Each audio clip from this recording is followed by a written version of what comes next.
Our big project is something called the Acadian Phenocam network, and it's meant to track and anticipate climate change impacts to how the trees grow and how they cycle their leaves and their woody growth. So you can, okay. So first off, some of you might not be familiar with this. What is phenology? Phenology is just a really broad term for the timing of seasonal events in nature. It covers plants and animals. It could be the timing of when birds migrate, or the timing of when bears emerge from hibernation.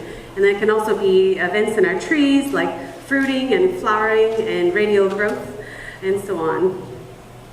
So with this project, we're focused on two aspects of tree phenology. The first is leaf phenology.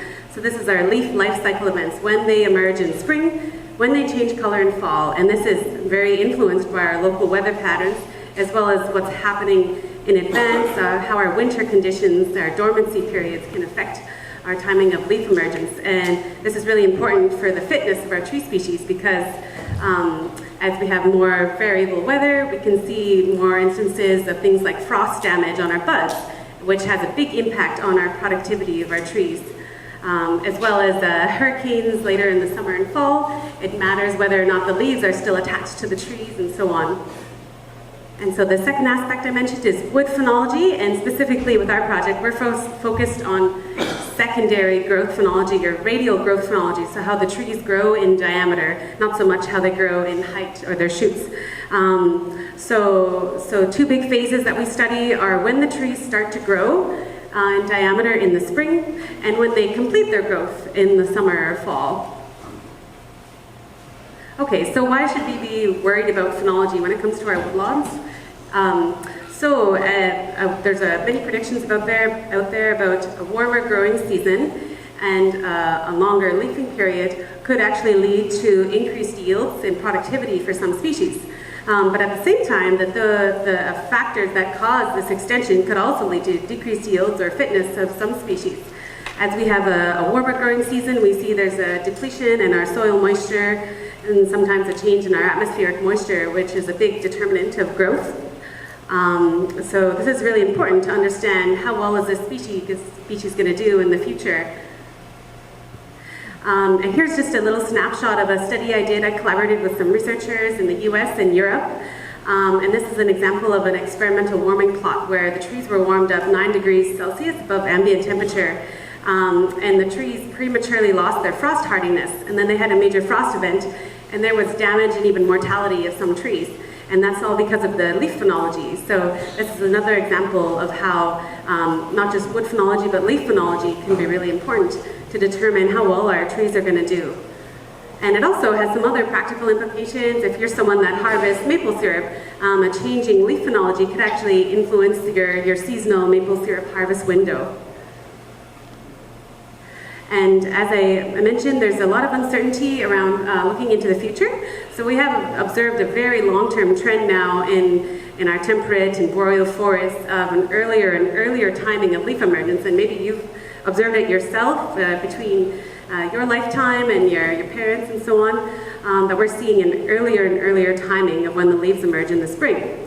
And so this could be good in a sense that it could allow the trees to capitalize upon a longer leafing period, a greater chance for productivity in time, but it could also leave trees more vulnerable because we're seeing that the timing of when the leaves, the rate at which leaf emergence is advancing, it's different than the advancement in things like our last spring frost timings. We're kind of increasing the risk of damaging events that happen in the spring. And it's unclear whether this trend is going to continue because we also have other constraints on the timing of our leaf emergence, like photoperiod and moisture, and the conditions of our dormant periods, so our winter hardening. So the big goals for our network are to establish a long-term network across Nova Scotia, tracking how weather patterns right at the site influence both our leaf phenology and our radial growth, and also the magnitude of growth, not just when the growth happens, but how much growth happens.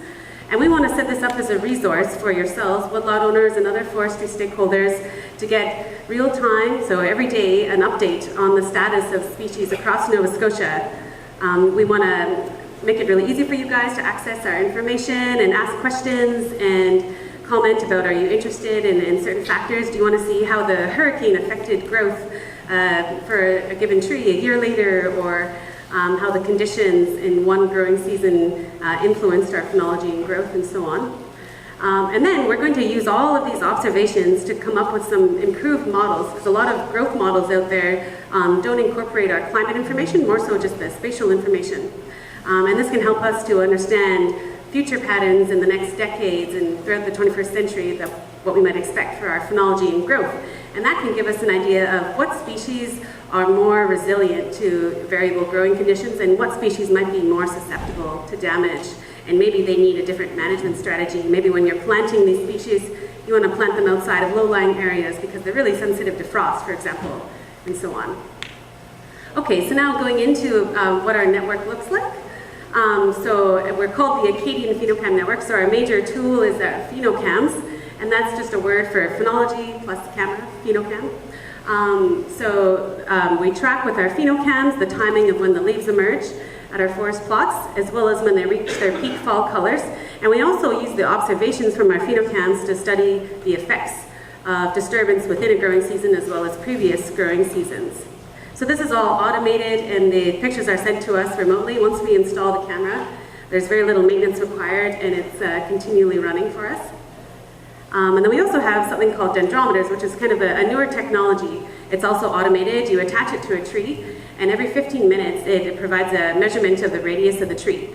So you can get your fluctuations throughout the day as well as throughout the year in growth and diameter of the tree. So we see when the tree shrinks in the winter, when it shrinks because it's dry, and then when it expands again.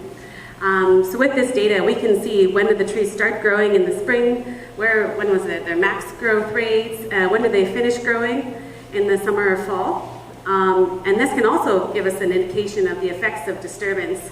I collaborated with some researchers in Europe, and they can see right away in their data when there's been a frost event, there's a massive impact on the growth for that growing season. So this is really useful information.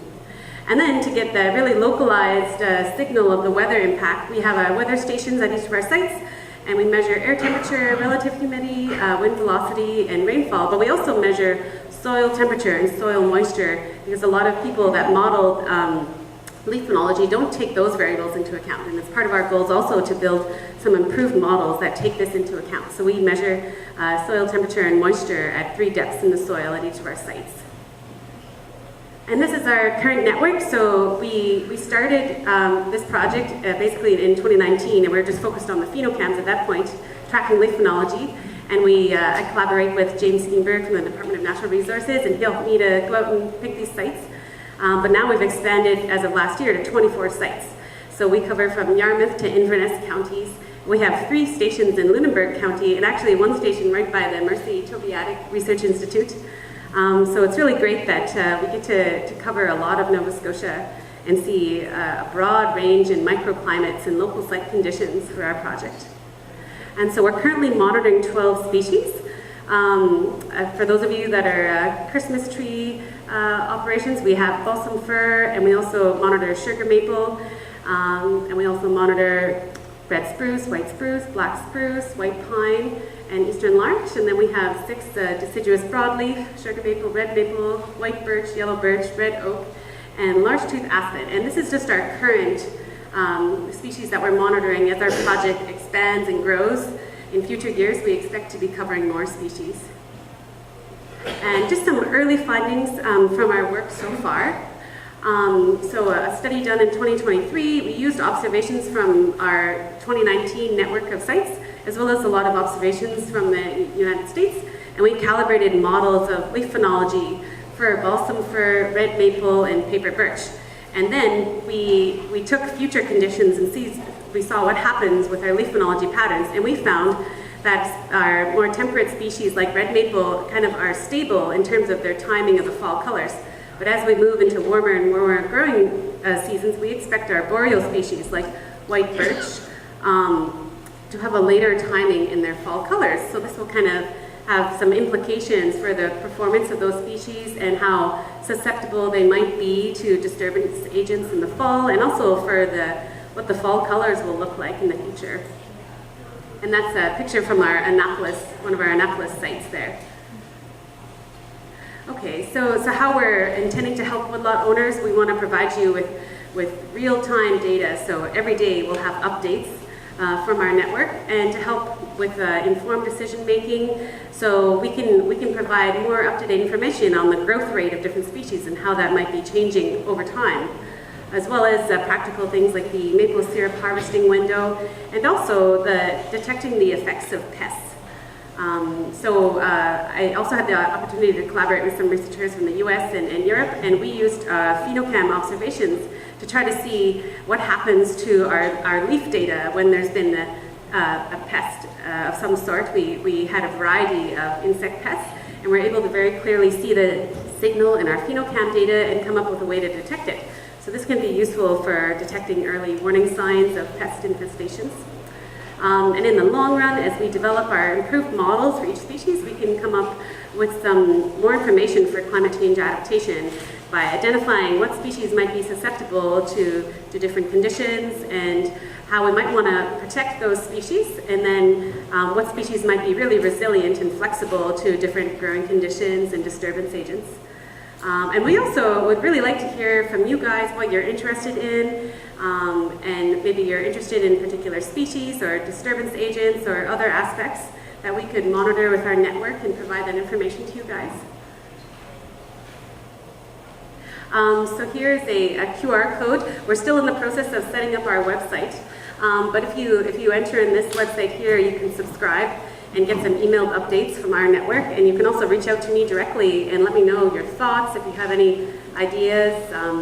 So we currently have a 5-year timeline. We started last year, so we have funding into 2029, and we plan to keep the network going because we really want a long-term initiative. So you can be a part of how our network expands and addresses your concerns and interests. You can sign up here, and when you go to that link, there's a little tab in the top left corner where you can hit subscribe.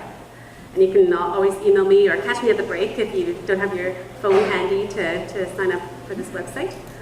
So just the key takeaways for us are that our Acadian Phenocam network tracks forest phenology and growth across Nova Scotia using state-of-the-art technology and automatic sensors. And we're a long-term monitoring initiative, and we really want to help you guys adapt and thrive to changing growing conditions across Nova Scotia. And you can sign up at that website there. So thank you so much for your attention, and thank you for